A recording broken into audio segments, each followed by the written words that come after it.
Hello and welcome back to my YouTube channel. So as you already know that in the previous lecture we completed the topic of atoms, and in today's lecture we're going to start with the topic of nuclei. ठीक है.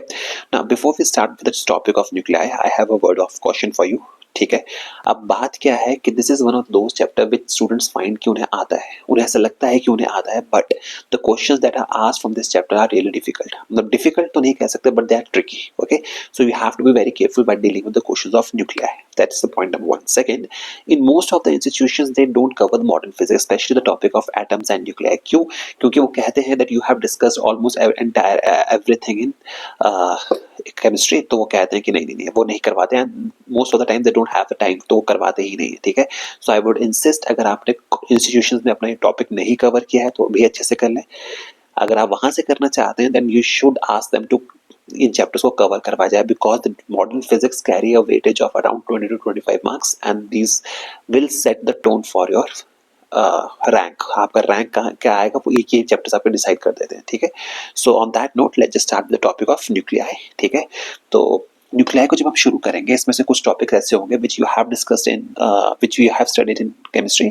सो हम उस पर topics को cover नहीं करेंगे. We will give you the brief outline. मैं आपको बता दूंगा कौन से टॉपिक्स वाले हैं, आपको बाकी के वहां से कवर कर लेने हैं. ठीक है. So the first and foremost thing जो हम यहाँ से शुरू करने वाले हैं, तो you should remember how who discovered nucleus. The nucleus was discovered by Rutherford. तो आपको ये सब चीजें पता होनी चाहिए दैट न्यूक्लियस, इसको डिस्कवर किसने किया था? Nucleus was discovered by Rutherford. Okay. And Rutherford ने किसमें डिस्कवर किया? Rutherford discovered this in 1911 in his famous alpha scattering experiment. Okay, ये बात आपके लिए क्लियर होगी. And what were the postulates and what were the drawbacks of the Rutherford's model, वो भी आपको पता होनी चाहिए. ठीक है. So we have already discussed that in the previous lecture. अगर आपने वो लेक्चर नहीं सुना है so please I would suggest कि आप उस लेक्चर को सुन के यहाँ से आगे कंटिन्यू करें. ठीक है. Next is the topic of atomic mass. Next is what we have to study is atomic mass, and again we have studied this thing in our chemistry. तो इसमें हम ज़्यादा डिटेल में नहीं जाएंगे, हम सिंपल सी बात करेंगे. ठीक है. So you have to understand this thing. In order to understand the atomic nuclei you need to have the basic understanding of atomic mass. तो आपको यहाँ पे दो चीज़ों का ध्यान रखना पड़ेगा. Something which we are not gonna write and which we are not gonna study, क्योंकि आपने पढ़ा हुआ है, that is atomic mass. Atomic mass को कैसे डिफाइन किया जाता है? Atomic mass is defined as the 1/12 the mass of a carbon 12 isotope. ठीक है. Atomic mass is defined as 1/12 of the mass of carbon 12 isotope. This is something which you all know. ठीक है. Further, आपको एक बात और पता है, atomic mass is measured using mass spectrometer. ठीक है. मास स्पेक्ट्रोमीटर को यूज किया जाता है. ठीक है. Because in the final examination he can ask you which among the following instruments is used to measure the atomic mass. तो आपको पता होना चाहिए एटॉमिक मास को मेजर करने के लिए यू यूज मास स्पेक्ट्रोमीटर. आप क्या यूज करते हो? You use mass spectrometer. What you use is mass spectrometer. Okay. तो आगे चलते हैं. इसके बाद आपको एक बात और पता होनी चाहिए.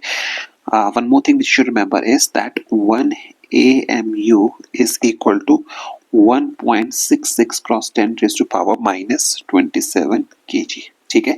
This conversion is very important for you because you will be using this conversion in large number of numerical problems. So please make sure आपको ये conversion आपको आती हो. ठीक है. Now this is something very important. अब जो हम डिस्कस करने वाले हैं that is very important. ठीक है. इंपॉर्टेंट क्यों है ये चीज अभी हम आपको बताते हैं. ठीक है. सी, अभी आपने पढ़ा नहीं है but we all know about Einstein's mass energy equivalence. ये सब हमें अभी थोड़ा आगे आएगा when we will be dealing with binding energy and all that stuff. Then we will study about the mass energy equivalence. But in order to make you understand कि अभी हम जो पढ़ने वाले हैं वो क्यों इंपॉर्टेंट है, let me just give you brief idea about the mass energy equivalence. Mass energy equivalence क्या बोलता है कि that the energy can be converted into mass and mass can be converted into energy using the Einstein's famous equation E is equal to mc square. ठीक है. We will be discussing this in our in future. अभी हम इसको discuss करेंगे most probably in the next lecture. अभी तक आपको सिर्फ इतना पता होना चाहिए कि मास एनर्जी कन्वर्शन होता है. ठीक है. On the basis of this equation आप क्या कर सकते हो? You can write the mass of electron, that is this is nothing but mass of electron जो आपको पता है कितना होता है 9.1 × 10⁻⁻⁰ so we can write the mass of electrons in terms of energy as 0.00055 U. This is unified mass की basic units आपको पता है, ठीक है। अब ये मैं क्वेश्चन ये चीज आपको क्यों बता रहा हूँ, because first this is a part of your syllabus, secondly this same questions can be asked in the form of match the columns, okay. Match the columns में आपसे पूछा जाता है, पूछा जा सकता है। Next is mass of proton, that's nothing but mass of proton. तो mass of proton in terms of energy is क्या है 1.0073 U. You must remember all these values, okay? आपको पेपर में मैथ्स और कॉलम्स में क्वेश्चन पूछा जा सकता है। Secondly, thirdly, that we must remember the mass of hydrogen atom, that is mass of hydrogen atom. The mass of hydrogen atom is equal to 1.0078 times of U. And further we can write mass of neutron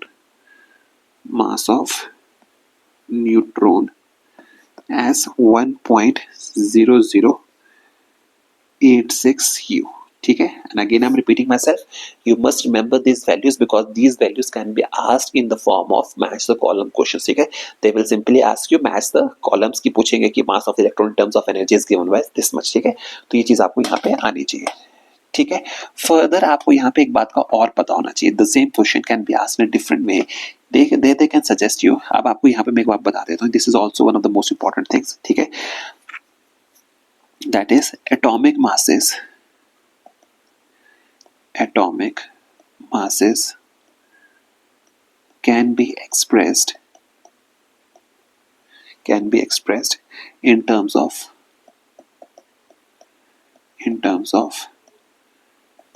unit of energy called electron volts, EV, ठीक है। So in the examination, the assertion type of written questions, they can simply ask you that atomic masses cannot be expressed in terms of energy। तो ये बात statement सही है गलत? नहीं, ये स्टेटमेंट गलत है, because atomic masses can be expressed in terms of electron volts, ठीक है। So यहाँ पे मैं आपको लिख देता हूँ, this is nothing but atomic masses in terms of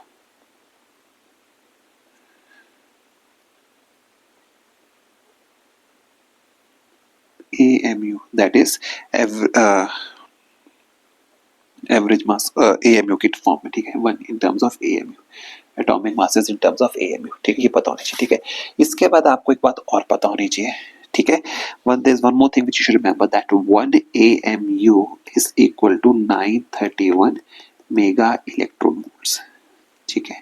ये चीज भी आपको ध्यान में रखनी है, ठीक है। ये जो मास एनर्जी इक्विवेलेंस का कॉन्सेप्ट है, ये आपका यहाँ पे यूज होता है कि 1 AMU is equal to 931 mega electron volts. And यहाँ पे मैंने आपको चीज क्या बताई कि आपके जो एटॉमिक मासेस हैं those can be expressed in terms of energy, ठीक है।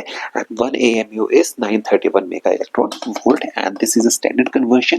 This question was one of your PYQs ये था, and this equation is used when we deal with binding energy equations, ठीक है। तो आपको वहां पे इसका बहुत यूज होता है, and this is used in numerical formulation में बहुत अच्छे से इसको यूज होता है, ठीक है। चलिए अब आगे चलते हैं, ठीक है।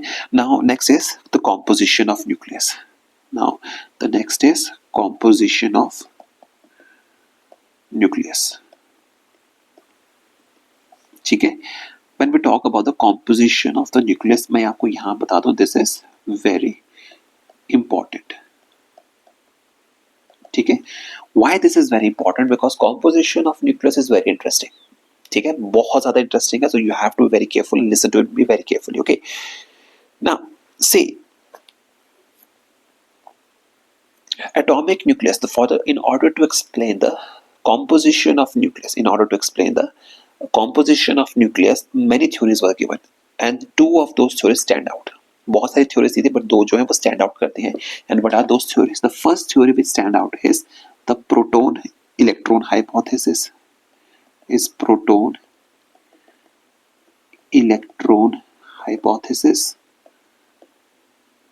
and second one is proton neutron hypothesis, proton neutron hypothesis. Okay, now listen to me very carefully. Now first we're going to deal with proton electron hypothesis. Now listen to me very carefully. Okay, now see what happens is, according to the proton electron hypothesis, आपका जो nucleus है that is composed of protons and electrons. That is composed of protons and electrons. ठीक है. Now according to this proton electron hypothesis, as I mentioned, कि the nucleus is formed of protons and electrons. ठीक है. तो according to this hypothesis आपको ये बात समझनी पड़ेगी, the nucleus of atom, according to this hypothesis, the nucleus of an atom with mass number A and atomic number Z is made up of A protons and A minus Z electrons. ठीक है, ये चीज आपको ध्यान में रखनी है कि प्रोटोन इलेक्ट्रॉन हाइपोथेसिस आपको क्या बोलती है. The proton electron hypothesis states that a nucleus of an atom is made up of A protons and A minus Z electrons. कितने से बना है? A minus Z electrons से आपका जो न्यूक्लियस है वो बना हुआ है. ठीक है. तो सिंस दिस इज समथिंग, ठीक है, अब आपको यहाँ पे एक बात और समझनी है. वो क्या समझनी है कि since every atom is neutral, every atom is neutral, this implies that it must contain Z more electrons. It must contain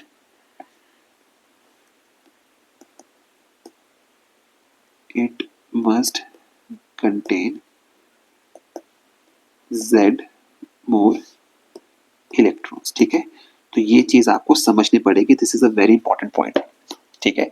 according to this electron proton hypothesis क्या बोलती है? न्यूक्लियस जो है वो बना हुआ है of A protons and A minus Z electrons, but it also contains Z more electrons because atom has to be perfectly neutral. ठीक है. तो ये चीज आपको क्लियर हो गई according to proton electron hypothesis. But here comes the drawbacks. अब आप समझिए what were the major drawbacks. ठीक है. अब इसको समझना पड़ेगा. This hypothesis was rejected. This hypothesis was rejected. अब क्या रीजंस रहे थे इसको रिजेक्ट करने? This hypothesis was rejected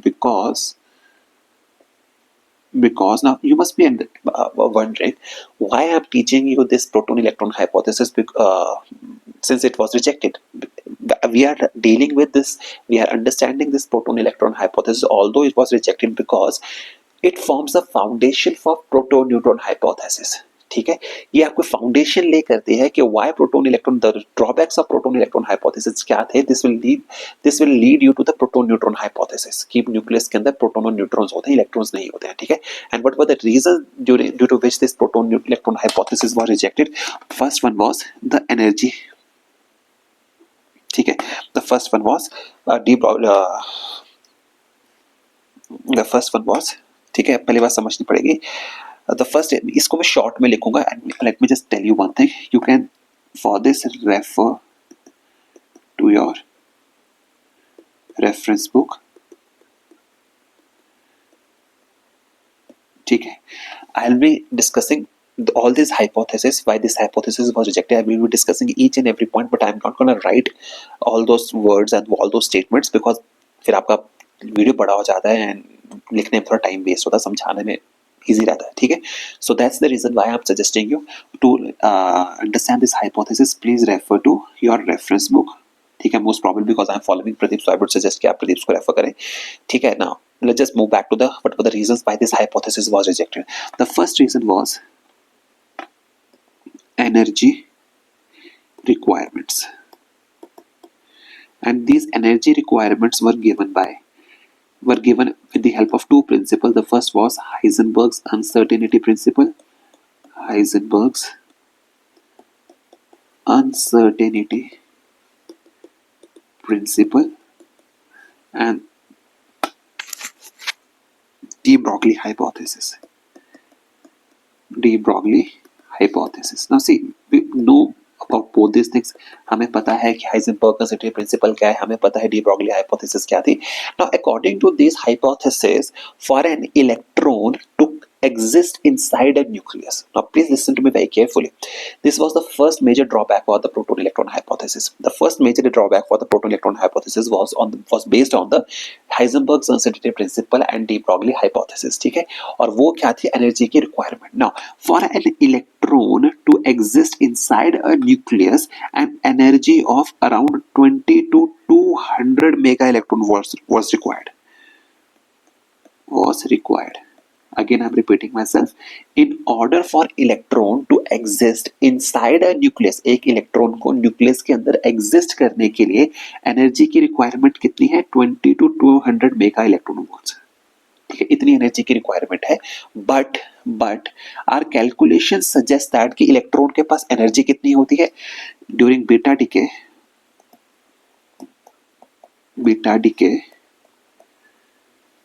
when electron comes out. हमें तब पता लगा कि इलेक्ट्रॉन के पास एनर्जी, एक्चुअल एनर्जी कितनी होती है, actually contains around 2 to 3 mega electron volts. ठीक है, अब रिक्वायरमेंट कितनी है, रिक्वायरमेंट है 20 to 200 mega electron volt. But when we deal with radioactivity and when the electrons come out during the beta decay, तब हमें पता लगा कि उसके पास एनर्जी है कितनी, एक्चुअल एनर्जी उसके पास है 2 to 3 mega electron volt and this energy is very less. So this suggest that the electron can not exist inside a nucleus. Paper में क्वेश्चन पूछेगा विच among the why the electron can not exist inside the nucleus, या आपसे पूछेगा कि which of the subatomic particle can not exist inside the nucleus. तो आपका answer क्या होगा, electron can not exist inside the nucleus. This is the first postulate, this is the first drawback. Second drawback थी, the same thing can be explain on the basis of nuclear spin and angular momentum. On the basis of nuclear spin and angular momentum. Nuclear spin or angular momentum. Again, I'm repeating myself. When we made some calculations regarding the nuclear spin or angular momentum of an electron inside the nucleus, तो calculations आपको ये suggest करती हैं electron exist नहीं कर सकता. Further, one more point was there. ये भी बहुत important है, that the magnetic moment of a nucleus was less than the magnetic moment of a electron. ठीक है, इस वजह से भी इलेक्ट्रॉन जो है न्यूक्लियस के अंदर एग्जिस्ट नहीं करता. Magnetic moment of nucleus was less than the magnetic moment of electron.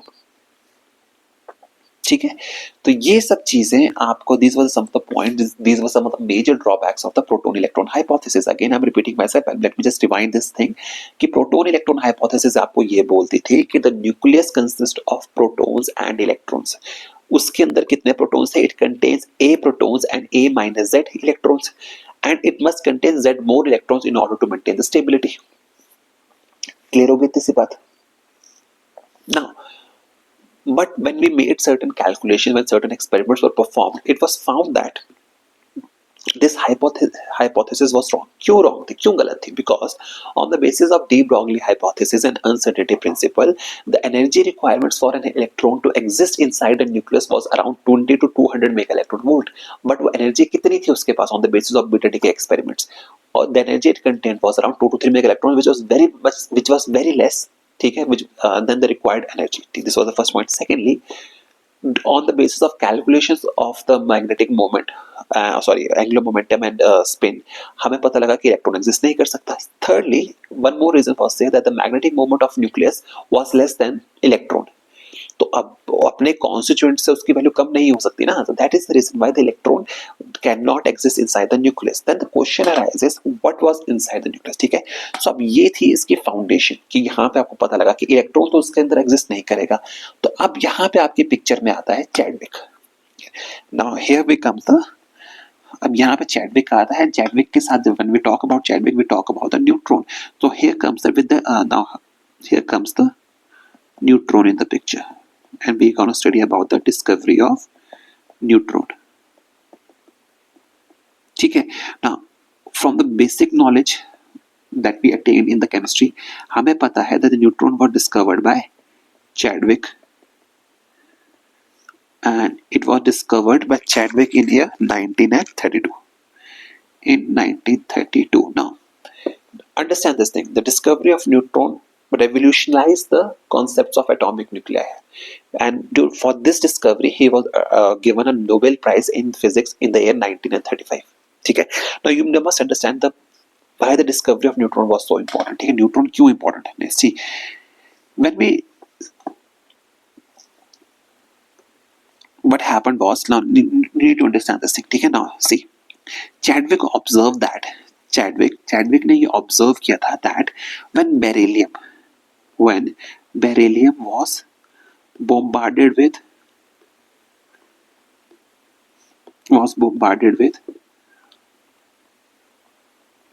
alpha particles,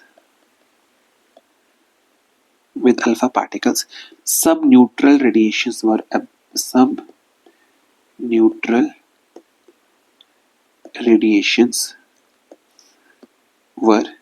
emitted.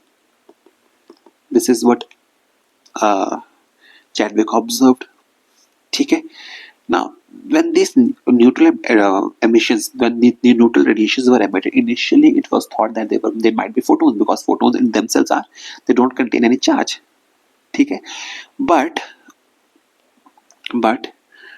on the basis of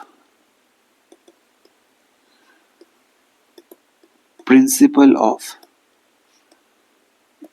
conservation of energy and angular momentum,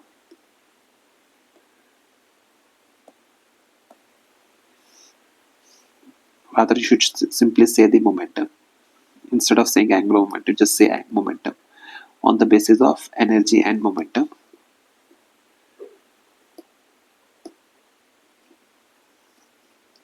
ठीक है, it was shown that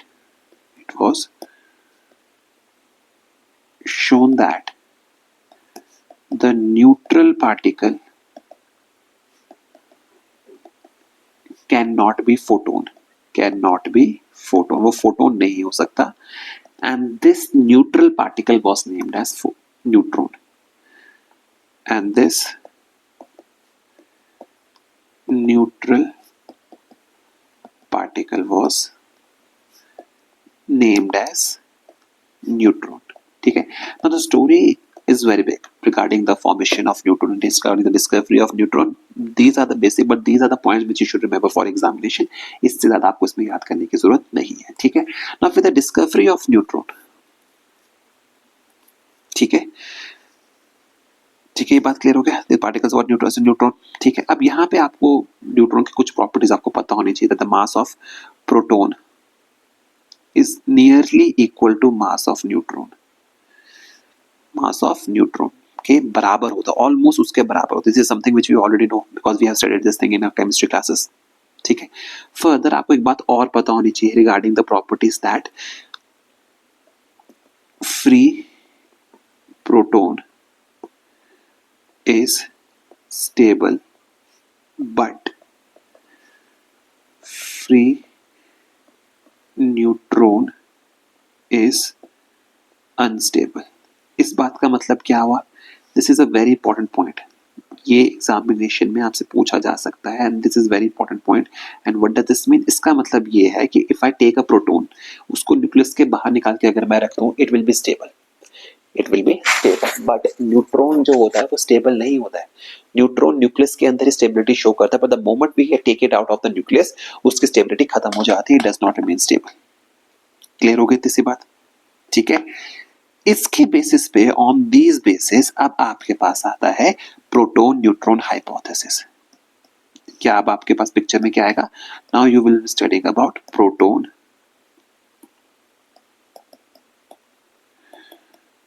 neutron hypothesis. Now proton neutron hypothesis क्या बोलती है कि the nucleus contains protons and neutrons, ठीक है। And आपको ये समझना पड़ेगा that this hypothesis was put forward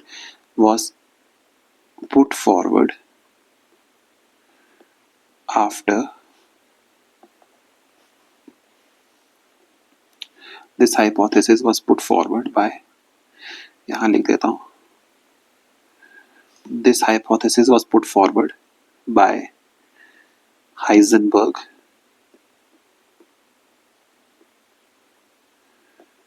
after the discovery of neutron, ठीक है, ये बात क्लियर होगी ना। According to this hypothesis your nucleus with mass number A and atomic number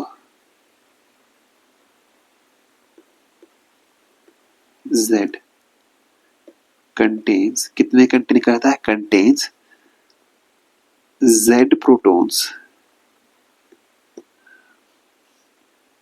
and A minus Z neutrons, ठीक है, ये बात आपके लिए क्लियर हो गई। It contains Z protons and A minus Z neutrons, again यह बात हमें पता ही है, ठीक है। And it also contains, ठीक है, and it also contains Z electrons, ठीक है। This is something, ये पेरिफेरी में कंटेन कर, these electrons are contained in periphery but these are inside nucleus, ठीक है, ये बात आपके लिए क्लियर होगी, ठीक है। And again we have already discuss the masses in terms of u also, कैसे कैसे होते हैं, ठीक है। अब यहाँ पे आपको एक चीज और समझनी है, that proton and neutron, that the proton and neutron are regarded as two different states. These are regarded as two different states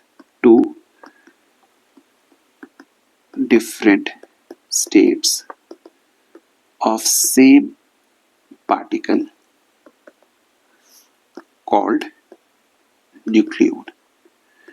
क्या मतलब हुआ इस बात का? इस बात का मतलब ये, don't have to go to the details, मैं आपको सिर्फ एक सिंपल से लॉजिक से बता रहा हूँ। कहने का मतलब ये है कि सेम पार्टिकल, फॉर एग्जाम्पल इसको समझने का तरीका क्या है, सेम पार्टिकल की दो स्टेट्स हैं, एक स्टेट में वो प्रोटॉन की तरह एग्जिस्ट करेगा और एक स्टेट में वो न्यूट्रॉन की तरह एग्जिस्ट करेगा, ठीक है। For a lemon, in layman language में मैं आपको बस इसको ऐसे समझा दूं, या इसमें आपको ज़्यादा डिटेल में जाने की जरूरत नहीं, लेमन लैंग्वेज में आपको ये समझा दूं। For example if you have a coin, ठीक है, अगर आपके पास एक कॉइन है, assume that coin is a nucleus. अब इस कॉइन की दो स्टेट्स हैं, या तो उस पर हेड्स हो सकता है या टेल्स हो सकता है, ठीक है। अब वो किस स्टेट में एग्जिस्ट करेगा, अगर वो हेड शो करेगा या टेल शो करेगा, जब when you toss the coin it will show you heads or it will show you tails. Similarly the nucleus, अगर आपको कॉइन से analogy, if you make an analogy with the coin will represent nucleus and the states heads and tails will represent the proton and neutron. तो यानी कि same particle nucleon की क्या है, that represents the different states of a same particle called nucleon, ठीक है। ये सब बातें क्लियर होगी। Now after reading all this thing, अब आपको यू आर वेल, अब आप इसके कुछ चीजों को आंसर कर सकते हैं regarding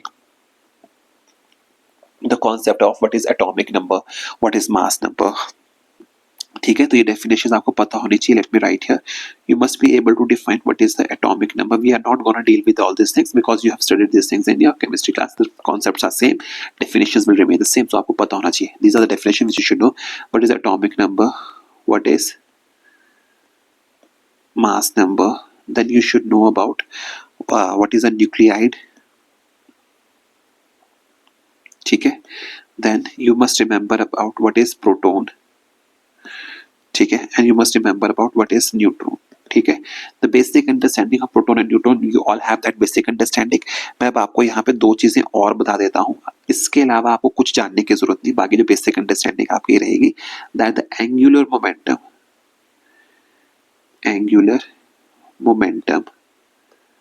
of a proton is equal to h cut by 2, where h cut is equal to h over 2 pi। ठीक है, similarly for neutron the angular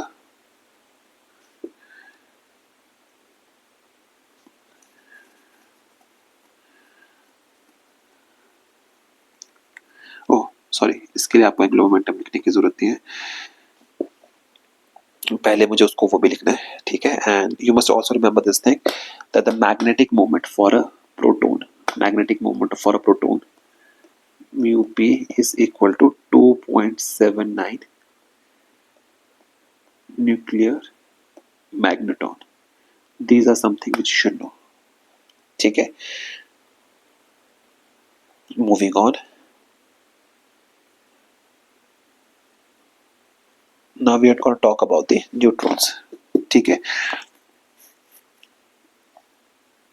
Now when we talk about the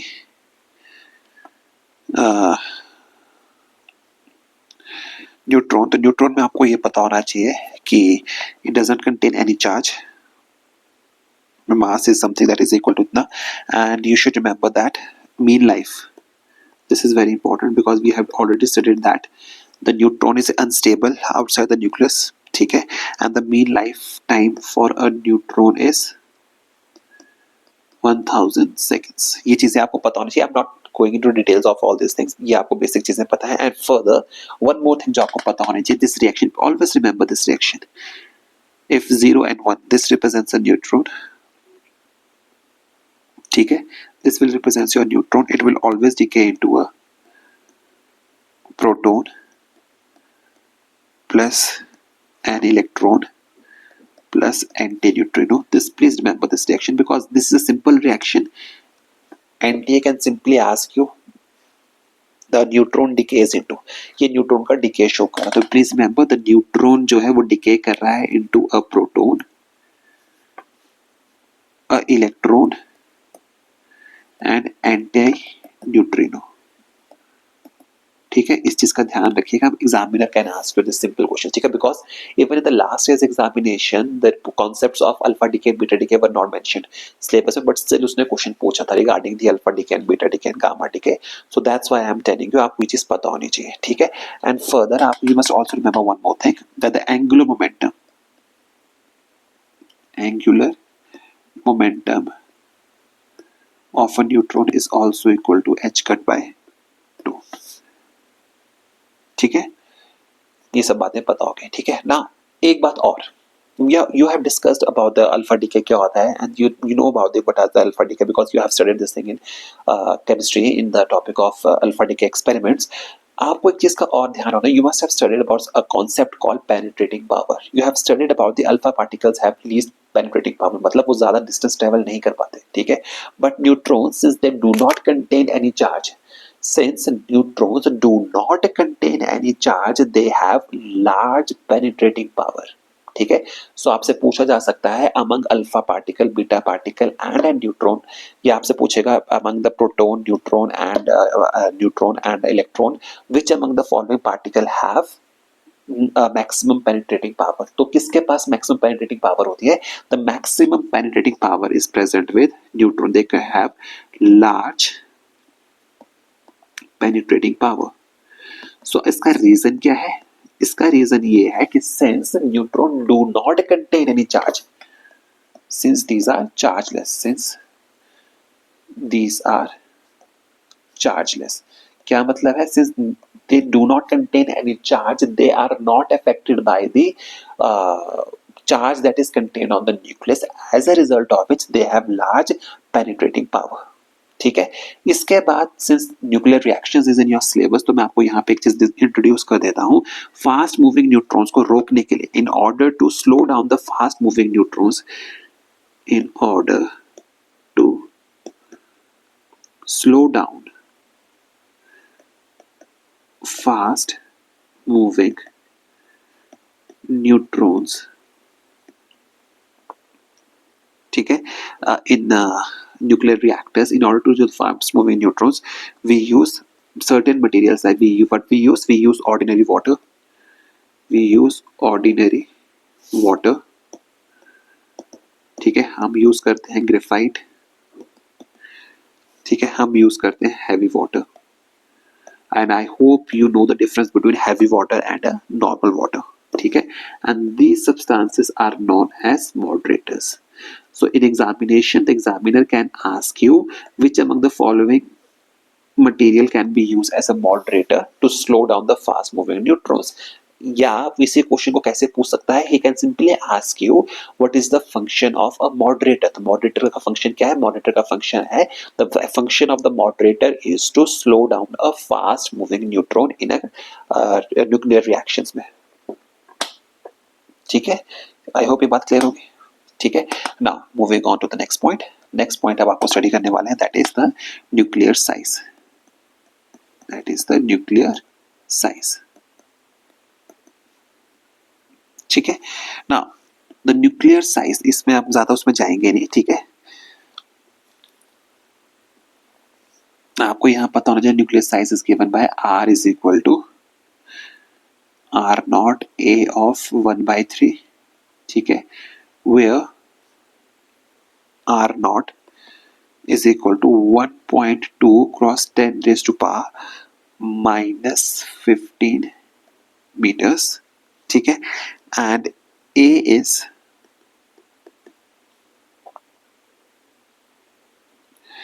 mass number, ठीक है. Now this equation gives you a very important result. ये जो equation है, this gives you one very important result. क्या equation आपको क्या दे रही है? ये equation आपको ये दे रही है कि since we can see from this equation that R is proportional to A की power 1/3. Since R is proportional to A की power 1/3 and since A is different for different materials, this implies that the radius of nucleus is different for different materials. This means that atomic nucleus of different elements have different sizes. This is a very important concept. This implies that atomic nucleus of different materials, of different elements have different sizes, ठीक है. So this is very important result. Please remember this result because this can be asked in your assertion and reason, ठीक है. Now next comes the nuclear density.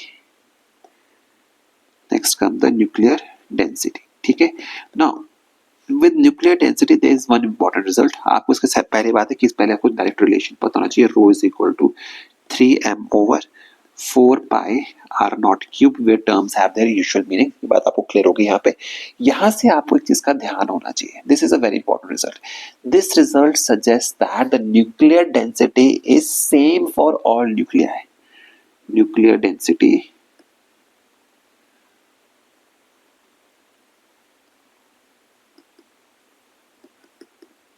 is same for all nuclei.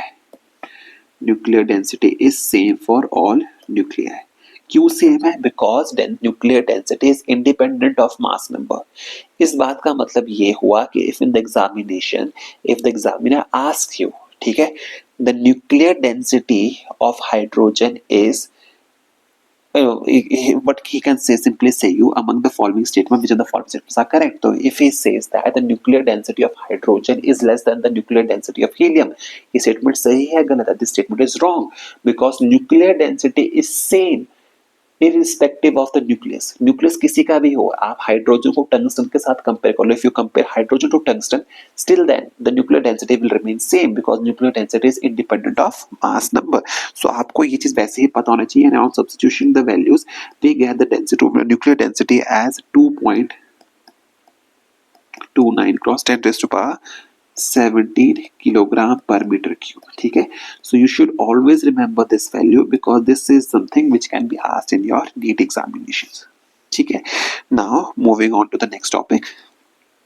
ना again I hope you are aware of the facts, like क्या मतलब होता है, you are no this concepts are known to you, आपको पता होने चाहिए what are isotopes, what are isobars, what are isotones, ठीक है, these are something which you should always know, ठीक है, इन सब चीजें आपको पता होनी चाहिए because they can simply ask you, इनके बीच में आपको डिफ्रेंशिएट करने के लिए वो बोल सकता है, ठीक है, इतना सा क्लियर हो गया, ठीक है। नाउ आज के लिए इतना काफी है, ठीक है, एंड बिकॉज अगर हम आज आगे कंटिन्यू करेंगे, so if we continue forward तो आज का लेक्चर बहुत लंबा चला जाएगा, बिकॉज क्योंकि अब जो नेक्स्ट टॉपिक हम शुरू करने वाले हैं, the next topic which will gonna cover are mass energy equivalence, binding energy, then we will be dealing with mass binding energy forces, nuclear energy forces, what are nuclear forces, then we will dealing with this nuclear सब concepts of alpha and beta decay and nuclear reactors. तो आपका chapter जो थोड़ा लंबा चला जाएगा, and for today this is more than enough, ठीक है, बाकी के चैप्टर हम कल कवर करेंगे, बिकॉज अब ये चैप्टर आपका कल या परसों में खत्म हो जाएगा, because and after that only 2 topics will be left, optics and semiconductors, so I am hopeful कि आप by the 18th of March आप your whole syllabus will be completed. Thank you so much for staying with me, ठीक है, धीरे धीरे करके you will be understanding कि हम धीरे धीरे करके इस पूरे टॉपिक को कवर कर लेंगे, ठीक है। On that note let me just finish today's lecture, and I hope आपकी पढ़ाई अच्छी चल रही होगी। Just in case you find something is difficult, आप प्लीज कमेंट सेक्शन में बताइएगा, I try to respond to your comments, ठीक है। और इसके साथ मैं आपको ये बोलना चाहता हूँ, प्लीज आप ये मत सोचिएगा कि लेक्चर्स के वीडियोस की लेंथ छोटी है, the content which I am covering is fast, ठीक है, आपकी बात समझनी पड़ेगी, उसको बहुत अच्छे से कीजिएगा। ये chapter again I am repeating this thing कि this is one of those chapter where people think, लोगों को लगता है कि उन्हें ये चैप्टर आता है, but the moment they see the question उनको कुछ नहीं आता, ठीक है। इस चैप्टर को बहुत अच्छे से कीजिएगा, this is one of the reasons why मैं आज सिर्फ आपको इतना सही करवा रहा हूँ। मैं आपको करवाने को आप चैप्टर पूरा आज खत्म हो सकता था, but there is a reason कि मैंने आपको आज इतना ही करवाया है, ठीक है। So I hope you are with me, and thank you so much. बाकी इस चैप्टर को हम आगे कल कंटिन्यू करेंगे, ठीक है। Thank you so much, good night, take care and best of luck.